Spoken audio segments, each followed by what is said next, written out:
e nesse instante ter a satisfação de passar o microfone ao doutor Silvio José de Lucena Dantas, que vai compartilhar conosco os seus profundos conhecimentos sobre doença diverticular dos polos.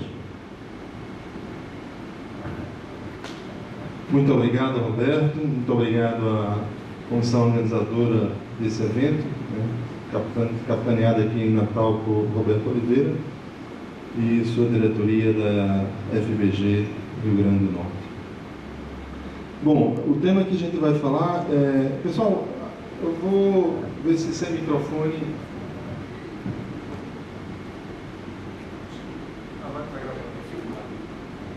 Bom, pessoal, aqui está a foto do São Lucas.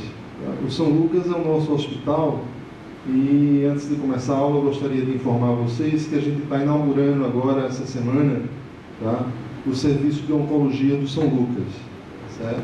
Então lá nós já temos o serviço de referência para pancreatites agudas, agora estamos montando, junto com a oncologia, montando o serviço de oncologia clínica e cirúrgica do São Lucas, tá?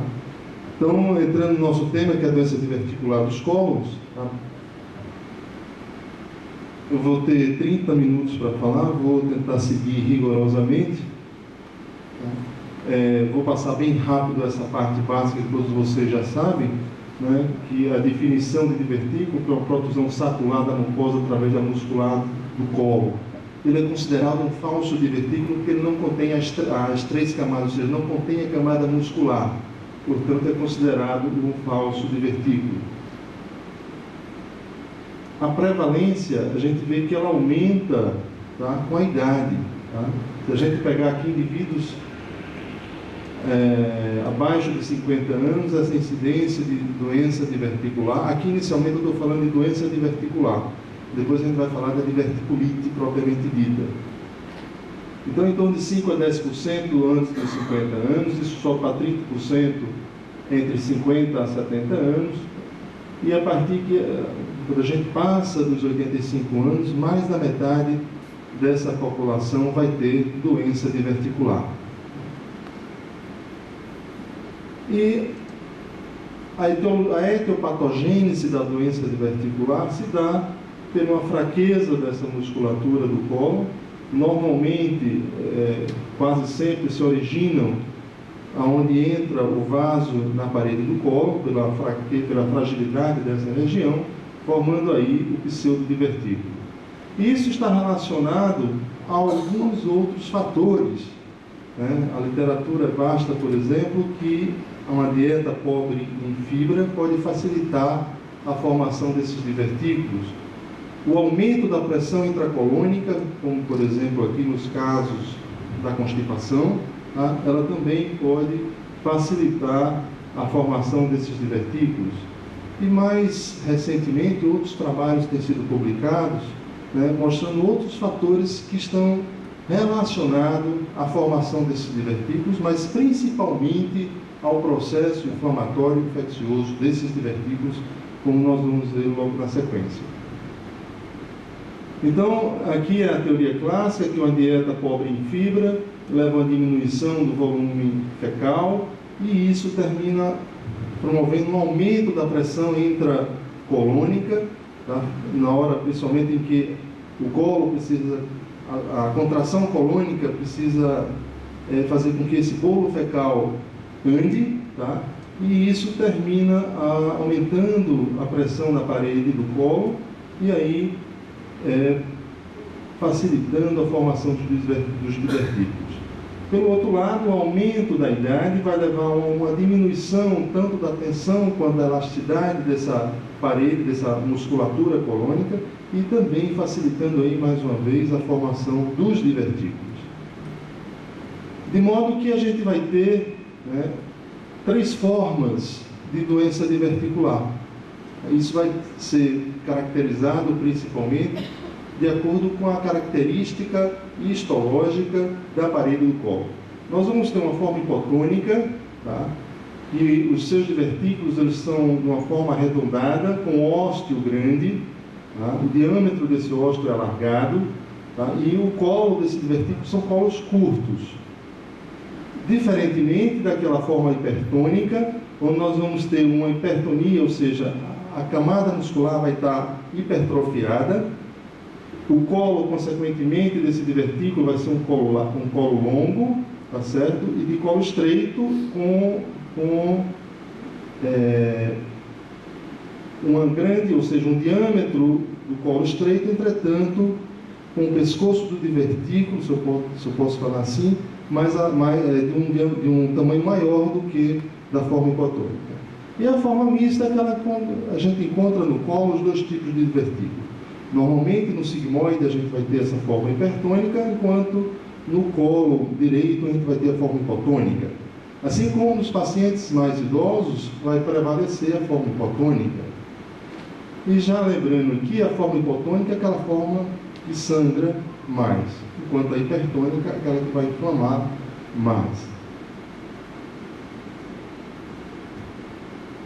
Bom, já que a gente viu como se formam esses divertículos e quais são os tipos de divertículos que a gente pode ter no colo, vamos ver qual é a classificação agora da diverticulite, tá? Ou seja, englobando agora aqui não só a doença diverticular, que daqui a pouco eu vou falar para vocês quando é que a gente diz só doença diverticular, quando a gente diz que tem diverticulite, tá? Mas os estágios da doença diverticular, tá certo? Eles são estratificados em 4 estágios. O estágio 0, quando está formando o divertículo. O estágio 1, quando o divertículo já formado, entretanto, o paciente, a pessoa, o indivíduo, ele é assintomático, não tem sintoma nenhum.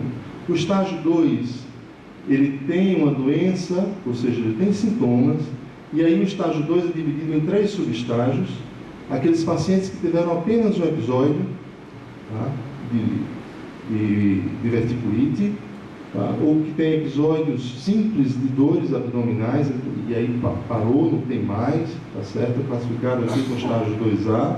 O estágio 2B é aquele indivíduo que tem aquelas crises de dores, normalmente localizadas na fossa ilíaca esquerda, e a cada 3 meses vai ao seu gastro com dor, e você a diverticulite voltou, né? Então aí a gente chama de diverticulite recorrente. E tem a diverticulite crônica, tá? Que é aquela que não chega a caracterizar com a forma grave de diverticulite, entretanto o paciente tem dor cronicamente. Ele pode ter diarreia também cronicamente.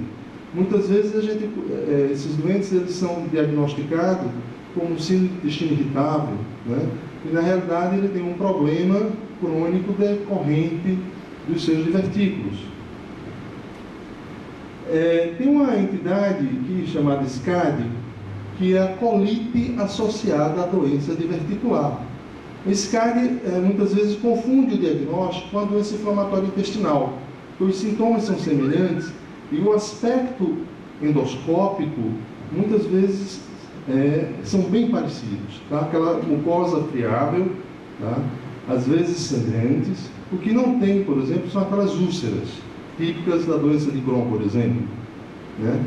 Então, muitas vezes você está diante de um SCAD, tá? E às vezes confunde o diagnóstico com a doença inflamatória intestinal ou vice-versa, tá? E isso aqui, a fisiopatologia disso aqui, tá certo? Isso vem sendo estudado mais recentemente, e desde 2009, 2008, 2009, tem um grande estudioso desse assunto, um italiano, tá? O Tucci, Antonio Tucci, não me falha a memória, que ele propôs uma teoria de microinflamação decorrente de uma disbiose. Tá? Então, a disbiose, a alteração da flora intestinal, vai levar a um processo de microinflamação peridiverticular, tá? Isso provocado pela síndrome que a gente conhece em cirurgia, síndrome do fundo cego, ou síndrome da bolsa cega, tá? É uma fisiopatologia semelhante também às colchites pós-cirurgias de confecção de bolsa ileal. Então, essa microinflamação provocada por uma disbiose vai levar a essa inflamação crônica da mucosa, tá? Provocando a colite associada à doença diverticular. E o estágio 3 é a forma complicada da diverticulite. Tá? Então, ela está complicada com abscesso, fleimão, obstrução, fistulização, sangramento, sepse e estenose. Tá? Então, aí fecha a classificação da doença diverticular. Tá? Desde indo da forma assintomática, o estágio 1, né? O estágio 0 é o início da formação da doença diverticular, tá? Até o estágio 3. Bom, se a gente olhar uma distribuição desses divertículos, a gente vai observar que 95% desses divertículos estão presentes no colo sigmoide. Tá? Apenas, se você observar apenas no colo sigmoide, 65% dos pacientes. Tá? Se você observar próximo ao colo sigmoide, mais o sigmoide normal, apenas 4% dos doentes. Ou seja, o colo sigmoide é o grande local, é a maior frequência da doença diverticular no colo sigmoide. Tá? É por isso, tá, a gente tem muitos alunos aqui, é por isso que a maioria das cirurgias para a doença diverticular é a sigmoidectomia. Tá certo? De modo que a diverticulose ela é assintomática na maioria dos pacientes. 70% das pessoas que têm doença, têm diverticulose, ou seja, têm divertículos, não apresentam sintomas nenhum.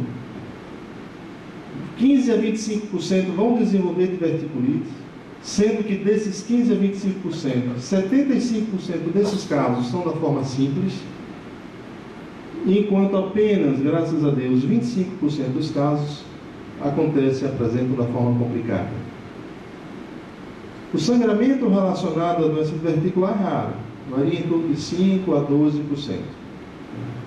E normalmente o divertículo que sangra são divertículos de colo largo, divertículos hipotônicos, e geralmente do lado direito do colo, ou seja, do colo direito.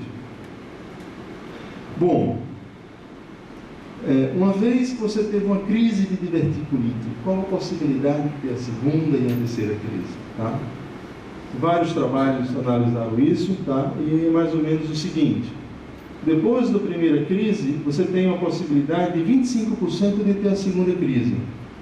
Após a segunda crise, 50%, e após a terceira crise, esse número é bem maior. Tá? E aí a gente já começa a tirar uma lição disso aí, né? Tanto que a conduta cirúrgica muitas vezes é baseada no número de crises que o indivíduo tem, e até há pouco tempo atrás se diziam, teve 2 crises de diverticulite no intervalo de 6 meses, é indicação cirúrgica. E eu trouxe no final da aula, a gente vai mostrar alguns trabalhos publicados esse ano, tá? Mostrando que parece que isso está mudando um pouco. Tá? Bom, a gente tinha visto a fisiopatologia da formação do divertículo. E agora, como é que esse divertículo inflama? Tá? Normalmente existe uma obstrução do divertículo por fecalito. Isso leva a um aumento da secreção pela mucosa do divertículo e distensão desse divertículo. Isso leva a uma redução do retorno venoso e do suprimento arterial desse tecido diverticular.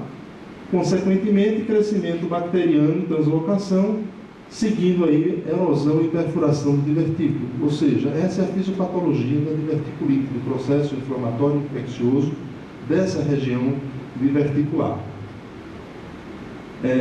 Pelo outro lado, uma dieta baixa em fibra leva à formação de divertículo, como já vimos, e essa dieta baixa em fibra também leva a uma da flora e da resposta imune desse tecido. Vocês sabem que a fibra é precursora do butirato, e o butirato é um substrato energético específico do colonócito.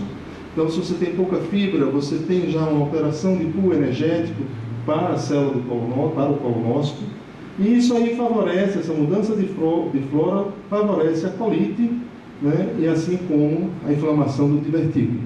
Então, essa é uma teoria, tá, de microinflamação provocada pela disbiose.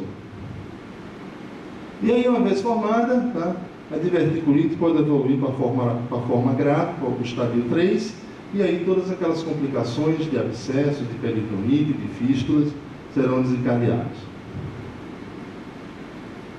Quadro clínico, a diverticulose normalmente é sintomática, mas a diverticulite ela evolui com dor abdominal, principalmente no quadrante inferior esquerdo, lógico, porque a maioria dos casos acomete a colo sigmoide. Febre, massa ao toque retal pode estar presente, alteração do trânsito intestinal e urgência urinária. Isso traduzindo um processo inflamatório pélvico. Devemos fazer o diagnóstico diferencial com carcinoma intestinal, pielonefrite, doença inflamatória intestinal, apendicite, colite isquêmica, síndrome do intestino irritável, doença inflamatória pélvica, cisto roto de ovário, torção de ovário, ou seja, todas aquelas patologias inflamatórias do abdômen inferior. Bom, que exame solicitar diante de um quadro de diverticulite? Hemograma, proteína C, beta-HCG e sumário de urina. Beta-HCG se for mulher, lógico. Né? Então não é nada muito sofisticado. A gente consegue fazer o diagnóstico só com a clínica, na maioria das vezes. Tá? Exames de imagem. Raio-X simples é muito inespecífico. O cristal opaco ele é limitado à superfície luminal e não deve ser solicitado na presença do processo agudo, devido ao risco de perfuração desse divertículo com peritonite química, além da infecciosa. A ultrassonografia, o problema da ultrassonografia é que ela é operador dependente. Tá? Então, às vezes, o colega não tem experiência com o exame de abdômen e aí você perde a sensibilidade do exame, de modo que o padrão ouro hoje é a tomografia de abdômen. Ela tem alta sensibilidade, especificidade, demonstra a extensão extraluminal da doença, isso é muito importante, tá? Identifica diagnósticos alternativos, é rápido, e o estadiamento da diverticulite complicada.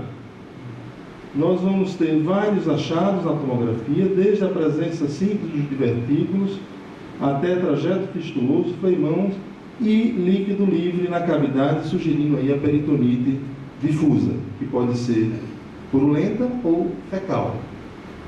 E através da tomografia a gente vai criar um score, uma classificação, tá? Que é a classificação de Hinchey, que é muito útil na condução desses pacientes.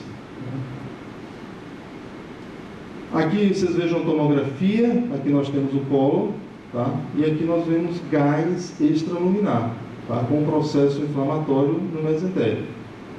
Aqui formações diverticulares, mais uma vez gás fora do colo, tá? Com processo inflamatório perimesentérico, ou seja, a raiz do mesentério.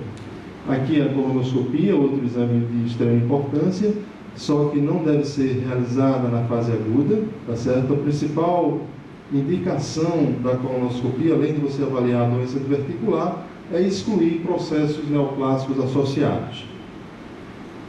Aqui o enema opaco, tá?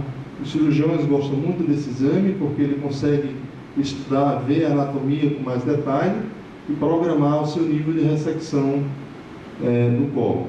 Tá? Aqui a classificação de Hinchey, tá? As complicações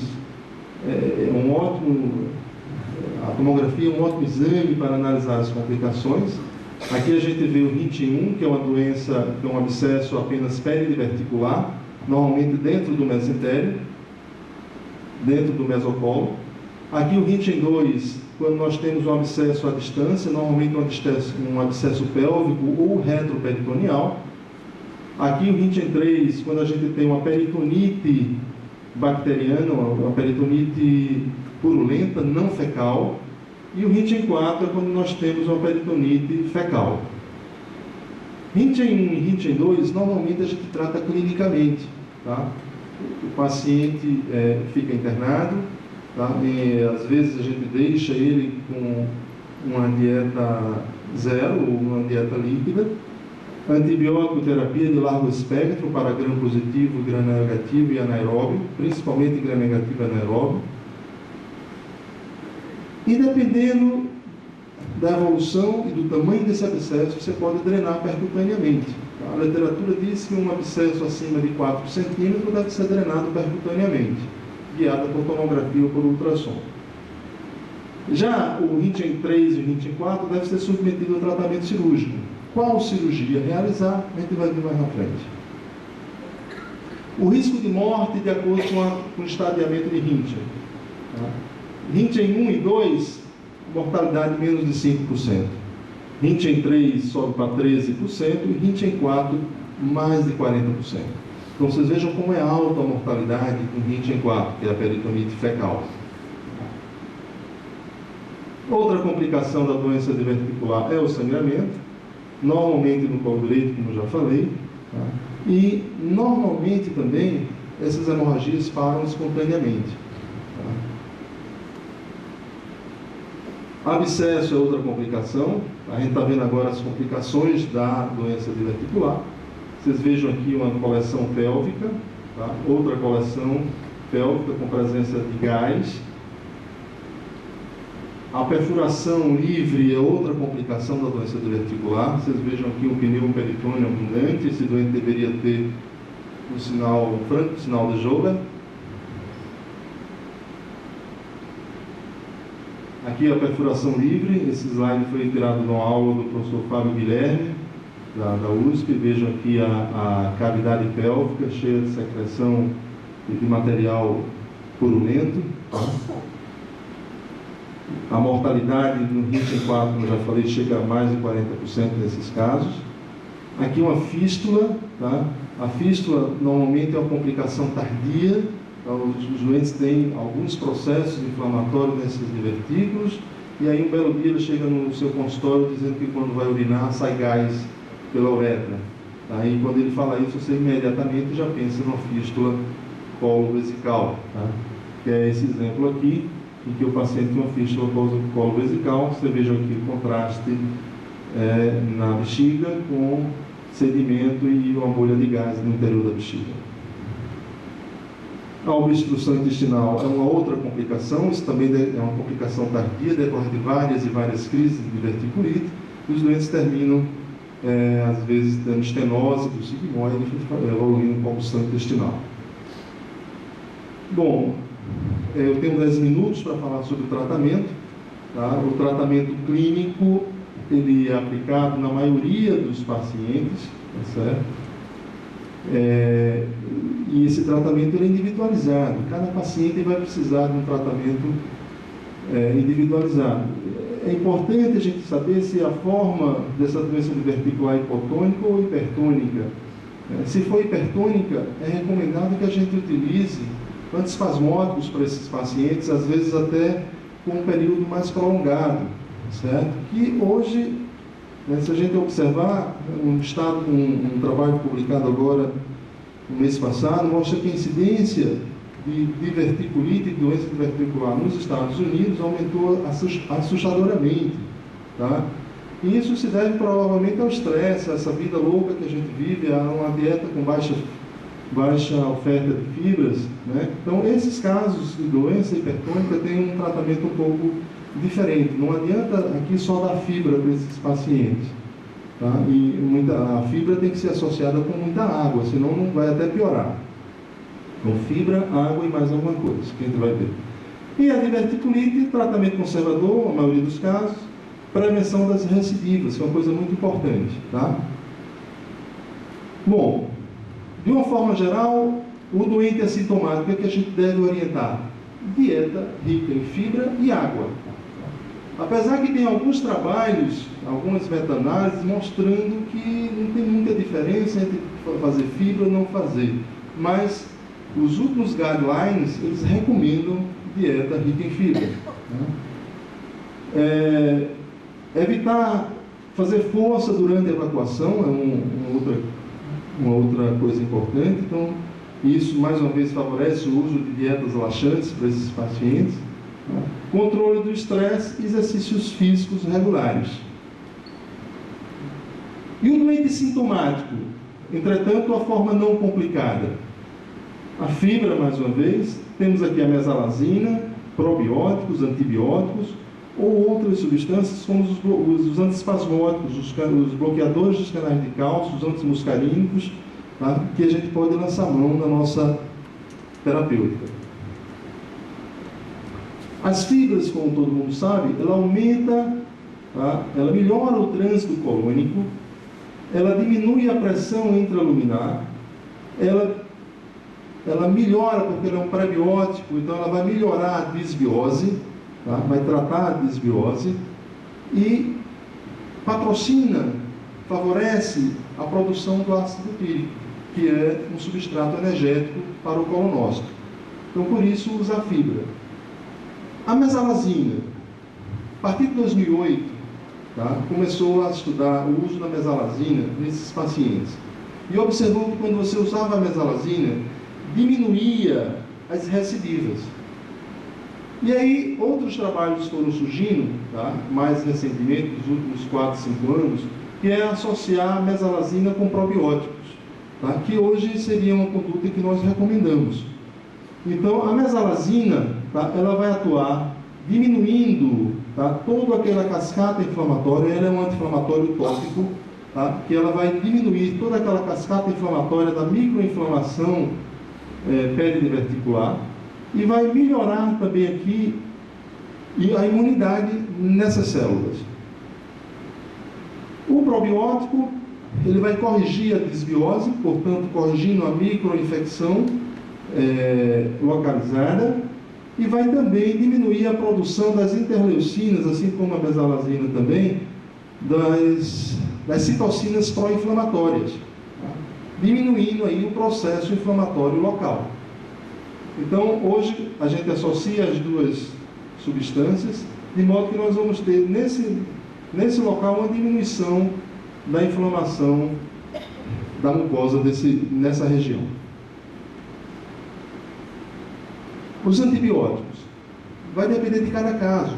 Se é um paciente que tem uma diverticulite não complicada, não precisa internar esse paciente. Então, esse paciente vai usar o seu antibiótico via oral, tá? Podemos associar ou não anti-inflamatórios e todas aquelas orientações que a gente já falou. Nesse caso, a gente poderia associar a ciprofloxacina com metronidazol.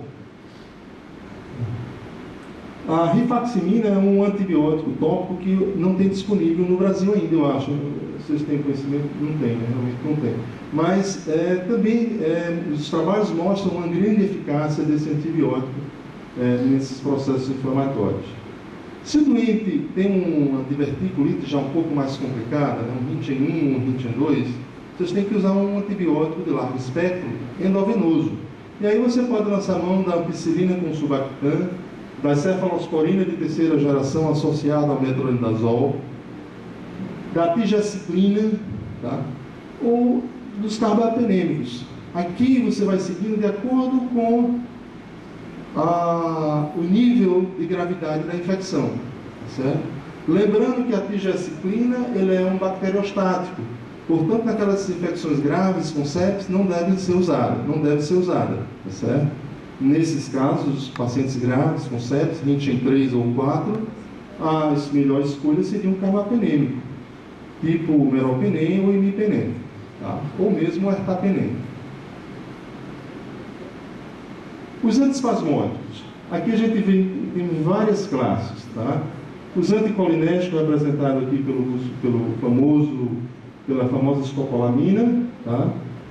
Bloqueadores do canal de cálcio, como o brometo de otilônio, o brometo de pinavério. Então, são medicamentos que atuam exatamente controlando esse espasmo do colo, principalmente do colo sigmoide. Temos agonistas opioides, tá aqui o maleato da trimebutina, e temos os musculotrópicos. Eu, pessoalmente, sou fã desse grupo aqui, tá? Eu uso de rotina nesses pacientes a mebeverina, 200 miligramas de 12 em 12 horas. Isso naqueles casos, pessoal, esse grupo de drogas, eles são recomendados naqueles casos em que temos espasticidade do colo, ou seja, da forma hipertônica, tá? Da forma diverticular hipertônica. Prevenção das recidivas. Nós temos adotado uma conduta que tem sido recomendada nos últimos 6, 7 anos, tá? Mas difundida mais nos últimos 2 anos, que é durante 7 dias por mês, tá? Você usa mesalazina. Os trabalhos mostram que a partir de 1,2 gramas ao dia até 4,8 gramas tá? Ela tem o efeito benéfico. Eu, pessoalmente, uso em torno de 1,6 gramas de mesalazina ao dia, durante os 7 primeiros dias do mês, todos os meses. Associo também durante uma semana probióticos. Eu uso o Lactobacillus reuteri, que lhe dá uma proteção de 28 dias, ou seja, ele permanece no cólon por até 28 dias. Dos probióticos, eu acho que tem essa memória maior, tá? Se bem que a maioria dos trabalhos são feitos com a cepa, o Casei, tá? E a rifaximina a gente não tem acesso aqui no Brasil. Após esses protocolos, e talvez é isso que tenha começado a mudar as indicações cirúrgicas, tem se observado uma redução do número de recidivas, tá? Então, o último guideline que eu vou apresentar daqui a pouco já interroga, tá? Será que vale a pena você operar todos os pacientes após a primeira ou segunda crise de diverticulite, né? Bom, o tratamento cirúrgico preconizado, tá certo? Que seria, faz um tratamento clínico, mais 2 episódios agudos acima dos 50 anos, ou um episódio agudo abaixo dos 50 anos. É isso que eu acho que a gente vai discutir. Não dá para a gente entrar em muito detalhe, mas podemos discutir depois, tá? Acredito que essa indicação aqui já está mudando, eu acho que vai ter uma mudança realmente logo. Suspeita de associação com câncer e complicações como estenose, fístula, perfurações e hemorragia. O grupo de imunossuprimidos é um grupo diferente, tá? Esse aí sim, esse aí você tem que indicar a cirurgia de acordo com essas afirmativas aqui, porque são pacientes que as infecções são muito graves normalmente. A cirurgia eletiva e a cirurgia de urgência, existem as indicações da técnica cirúrgica são diferentes. Por exemplo, na cirurgia eletiva, a gente hoje, 99% dessas cirurgias são feitas por vídeo. Aí você faz uma anastomose, retira aquele segmento doente, normalmente uma cigomaidectomia, e faz a anastomose primária sem precisar de nenhuma ostomia. Já na urgência, é mandatório, quase mandatório, a ostomia. Ou você faz um procedimento de ressecção daquela área doente e fecha o coto retal e faz uma colostomia terminal, chamada cirurgia de Hartmann, ou faz essa ressecção anastomosa primariamente e faz uma ileostomia de proteção, tá certo? Então essas seriam as duas técnicas mais utilizadas na cirurgia de urgência. Lógico, também caso a caso. Um HIT em 4, por exemplo, que por si só já tem uma mortalidade de 40%, tá? O ideal aí é fazer o procedimento de Hartmann, tá certo? A anastomose nesse grupo de pacientes é muito perigosa. Aqui são as técnicas que eu acabei de falar. A cirurgia de Hartmann para os casos HIT em 4, os casos graves, e a anastomose primária com ou sem ostomia de proteção. Aqui esse slide só mostra apenas que a cirurgia laparoscópica ela é superior à cirurgia a céu aberto, principalmente com relação à morbidade e à taxa de permanência hospitalar. Esse slide aqui, mais uma vez, mostra como a gente deve indicar a cirurgia laparoscópica nesses pacientes. O HIT 1 e 2, como eu já falei, normalmente é tratamento clínico e pode fazer drenagem percutânea. E a cirurgia laparoscópica, nesses casos, é quando o doente não evolui bem, você pode fazer um lavado dessa cavidade através da laparoscopia. HIT em 3 casos selecionados e HIT em 4, cirurgia aberta. A cirurgia laparoscópica, nesse caso, está contraindicada. Esse algoritmo aqui é o algoritmo que nós utilizamos no nosso serviço. Tá? Ele foi elaborado pelo Antônio Tussi, que é um italiano, um grande estudioso de doença diverticular. Ele foi que elaborou esses protocolos da mesalazina com os probióticos em 2004 e depois em 2009 com os probióticos. E hoje ele publica muito sobre isso. Meu tempo já está passando 30 segundos, então esse aqui são os 2 artigos publicados esse ano de grande impacto para quem estuda doença diverticular. Esse aqui trata principalmente das causas dos pacientes com indicação cirúrgica, tá? E uma das coisas que ele mais fala é exatamente que Aqueles que antigamente o paciente tinha 2 crises de diverticulite em 6 meses, se indicava cirurgia, ou aqueles que tinham abaixo de 50 anos tinham uma crise, indicava cirurgia. E ele disse que depois desse novo protocolo, tá, a incidência de diverticulites complicadas é muito raro. Tá? Na estatística dele, 1 caso para cada 2.000 pacientes com diverticulite, ou seja, não justifica, segundo esses autores, isso aqui foi publicado, é um consenso, é um guidelines da Sociedade Americana de Cirurgia Coloretal, tá? Então eles dizem, ele termina a frase dizendo que não justifica indicar a cirurgia para aqueles pacientes que têm apenas uma crise de diverticulite, né, ou 2 crises depois no intervalo de 6 meses. Então é uma coisa que está começando a ser discutido, tá? E acredito que aquela indicação que a gente viu há pouco tempo deve mudar logo. Esse outro artigo é uma revisão sistemática em que discute vários aspectos, clínicos inclusive.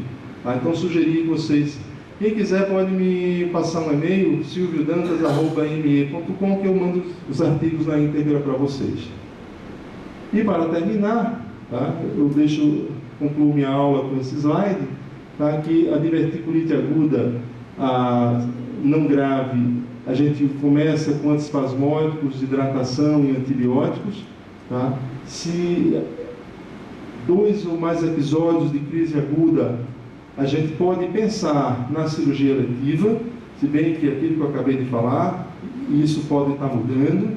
Tá? Na diverticulite complicada, é recomendado internar o paciente, deixar o paciente em jejum, hidratar, iniciar antibiótico de largo espectro e observar, tá? Faz a tomografia, RINT em 1 e 2, mantém um tratamento clínico. Se houver abscesso acima de 4 centímetros, deve ser drenado percutaneamente, e se esse doente não melhorar, se indica a cirurgia laparoscópica para fazer lavagem ou tratamento cirúrgico de ressecção. Nas diverticulites graves, RINT em 3 e 4, cirurgia de emergência com ressecção primária e anastomose e ileostomia de proteção ou procedimento de Hartmann. Aqui vocês vejam esse slide, essa foto foi cedida pelo nosso amigo Bruno, que está aqui assistindo nossa aula, né, comparando aqui a cirurgia laparoscópica com a cirurgia tradicional. Tá? Então vejam, né, a diferença e o impacto metabólico dessas 2 cirurgias. Então, pessoal, era isso que eu gostaria de falar para vocês. Muito obrigado pela atenção, tá? E depois a gente pode discutir no final de tudo.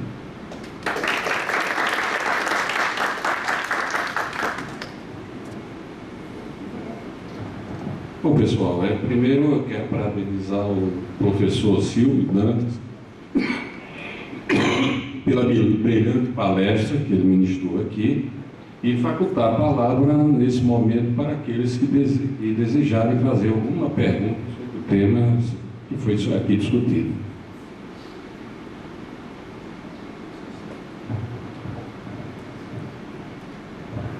Doutor Silvio.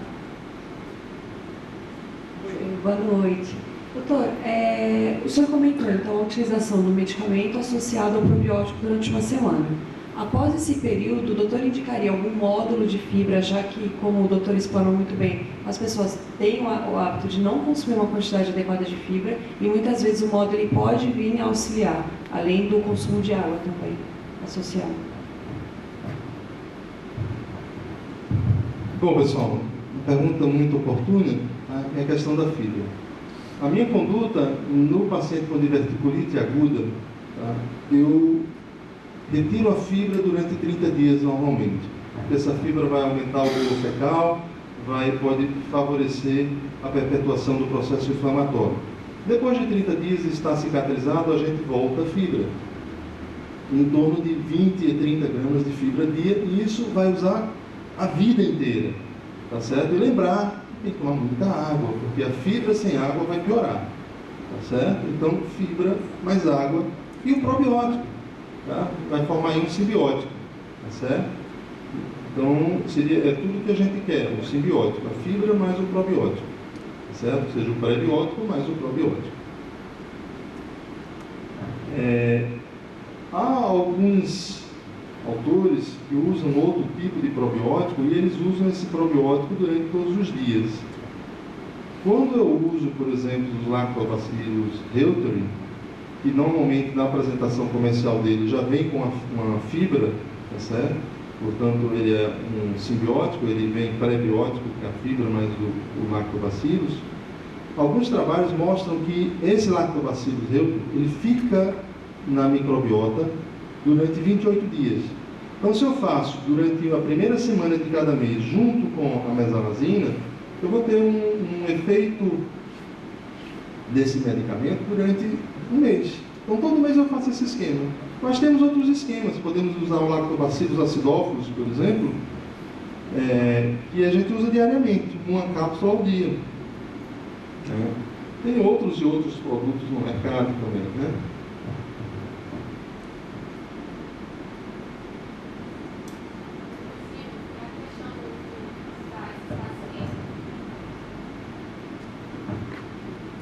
A questão do uso de dieta com lactose ou com glúten para esses pacientes, porque tem estudos que dizem que tira, outros dizem que pode colocar. Por sua experiência, o que você acha? Bom, pessoal, hoje, né, os carboidratos, eles fermentam por uma deficiência enzimática, principalmente relacionada à frutose, tá certo? Que é uma coisa que pouca gente sabe, tá? Muitos pacientes que a gente diz que tem doença celíaca, que a doença celíaca é uma coisa diferente do que o pessoal diz no dia a dia e na rua, né? A imprensa leiga, eles terminam chamando aqueles pacientes que têm uma intolerância ao glúten de doentes celíacos, na verdade não é, né? É por uma alteração, tá? Porque o trigo, ele contém frutanos. E esses pacientes têm intolerância ao carboidrato do trigo, ao frutano, tá certo? E aí eles vão fermentar. Como?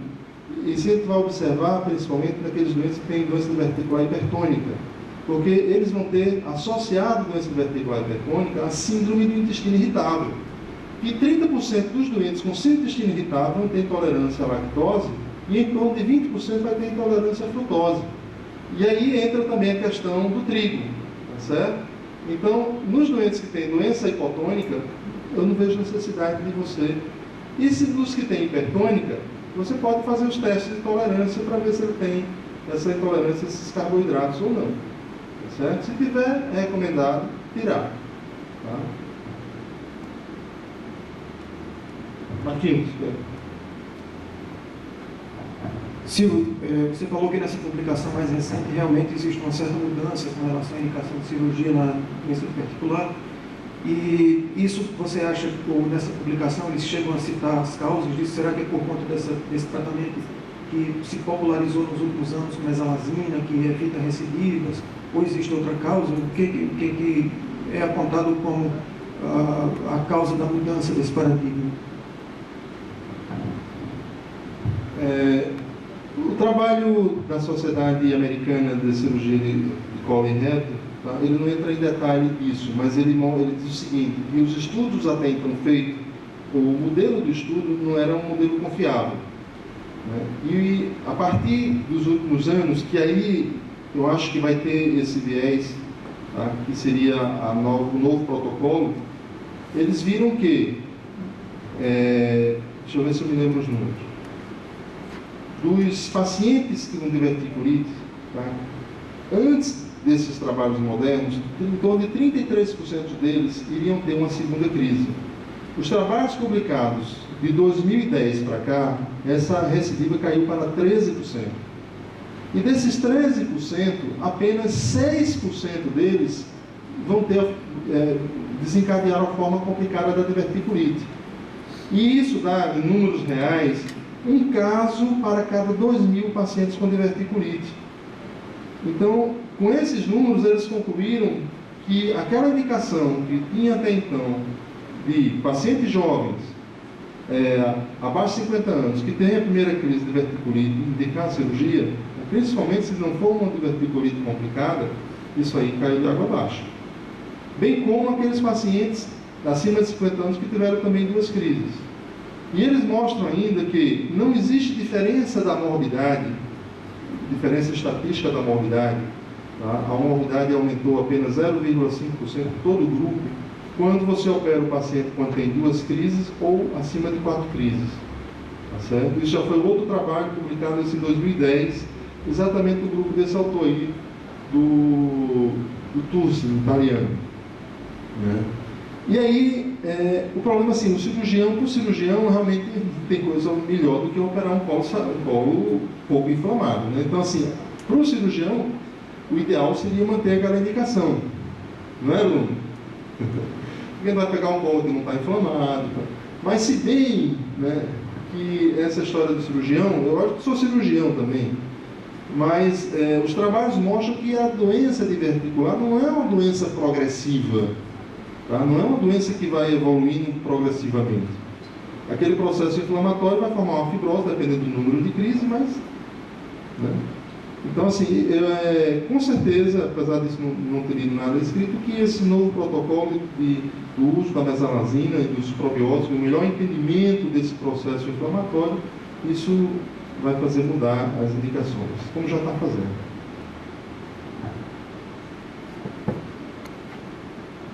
Silvio, eu queria pedir sua opinião sobre síndrome do intestino irritável e doença diverticular dos colos. Né? Existe uma forte tendência à retirada da síndrome do intestino irritável das doenças funcionais e colocá-la no grupo das doenças intestinais inflamatórias. Provavelmente o novo conceito de Roma deverá já trazer essa modificação. O Drossman, que é considerado o maior estudioso sobre doenças funcionais e síndrome do intestino irritável, ele mostrou um respeito, ele desenvolveu um trabalho mostrando que aqueles soldados que tinham lutado na Guerra do Golfo, eles apresentavam um aumento da permeabilidade do colo, do epitélio de revestimento. Ocorria nesses pacientes um afrouxamento das chamadas time junctions, as junções firmes, um maior afastamento dessas células, predispondo a migração da microbiota do interior, quer dizer, da luz intestinal para o interior do colo. Isso aí haveria um aumento da sensibilidade, uma resposta aumentada aos estímulos, e iria incrementar os distúrbios motores. Por sua vez, eles descobriu também que a neoformação de circuitos intra-intestinais, né, do sistema nervoso entérico, e também em nível central. Aí eu pergunto aqui a você, será que isso não teria um papel muito importante no desenvolvimento da fisiopatologia da doença diverticular? Muito bem lembrado, Roberto, com certeza. Hoje se sabe, tá, que existe a interface intestino-cérebro, ou seja, as bactérias da nossa microbiota conversam com o nosso cérebro. Isso é um fato já. Pelo outro lado, essa desbiose provocada pela alteração da microbiota intestinal, ela vai levar a um aumento da expressão da serotonina, vai levar uma alteração ao nível biomolecular, tá? Principalmente ocasionada pela uma diminuição da enzimazinha, fugiu o nome agora, de modo que ela aumenta, tá, o nível de óxido nítrico no músculo intestinal, da parede intestinal, seja do delgado ou seja do colo, tá certo? E isso aí favorece, tá, o processo inflamatório in situ, tá, tanto por essas alterações bioquímicas quanto pela alteração da microbiota intestinal, tá certo? Então, isso é uma coisa que tem se estudado muito, inclusive tem alguns protocolos para a doença inflamatória intestinal. A gente está tentando montar um protocolo aqui na Universidade de Potiguar para os pacientes com síndrome do intestino irritável, que é do transplante intestinal, certo? Então, isso tem tudo a ver, Roberto. Eu acho que tem saído cada vez mais trabalhos tentando explicar um modelo que explique essa fisiopatologia da interface microbiota, cérebro, sistema regulatório.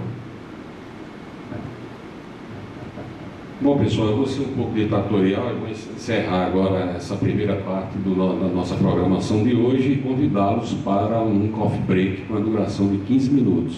Em seguida, nós vamos ter o prazer de assistir às palestras do professor Marcos Herôncio.